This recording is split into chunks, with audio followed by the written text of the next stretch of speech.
आजकल हमें बहुत सी शादियों के इनविटेशन आए हैं, तो समझ ही नहीं आ रहा है कि कौन सी शादी में जाएं। तो मैं गई थी मामा जी की लड़के की शादी में, क्योंकि उसमें जानी थी बारात। और बारात जाने से पहले कुछ रस्में होती है जो करनी होती है। तो मामी जी यहाँ दूल्हे को विदा कर रहे थे और साइड में बैंड बाजा और नाचने वाले भी तैयार हो गए थे। उसके बाद हम सभी चढ़ गए ट्रैवलर में। बारात हमारे गाँव सेहूबाग से जानी थी दूसरे गाँव में, जो कि दोनों कुल्लू डिस्ट्रिक्ट में पड़ते हैं।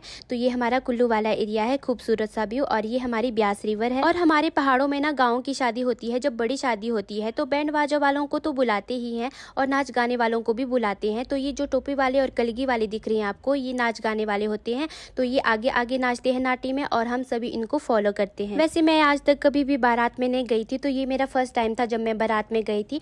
और मैंने खूब इंजॉय किया। इंजॉय तो मैंने खूब किया, पर वो थोड़े टाइम के लिए, क्योंकि मुझे घर जल्दी आना पड़ा। और हम बारात के लिए घर से काफ़ी जल्दी निकले हुए थे। तो नाच गाना करने के बाद हमें भूख लग पड़ी और फिर हम सीधा खाने पे टूट पड़े। यहाँ हमारे लिए खाने के लिए काफ़ी कुछ अरेंज किया हुआ था।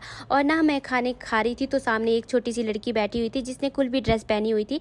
तो दोनों माँ बेटी ने पहनी हुई थी और दोनों बहुत सुंदर लग रही थी। और फिर आगे हम और यहाँ चली हुई थी दूल्हा दुल्हन की बरमाला की रस्में। और दोनों दूल्हा दुल्हन ना शरीफ निकले, बड़ी आसानी से इन्होंने एक दूसरे को बरमाला पहनने दी। फिर बेदी में जो पंडित के साथ जो रस्में होती हैं फेरों वाली। और ना हमारे पहाड़ों की शादी में ऐसा होता है, जब दूल्हा दुल्हन बेदी में बैठते हैं तो हमारी जो पंडिताइनी होती है वो कुछ गाना जैसा गाती है। तो मुझे नहीं पता उसको क्या बोलते हैं, अगर आप लोगों को पता है तो आप मुझे कमेंट करके बता सकते हैं। और यहाँ रस्में चली हुई थी और ऊपर डीजे चले हुए थे, तो हम सभी चले गए डीजे में नाचने के लिए। तो मुझे आना था घर जल्दी वापस, तो मैंने खाना वगैरह जल्दी खाया और घर आ गई।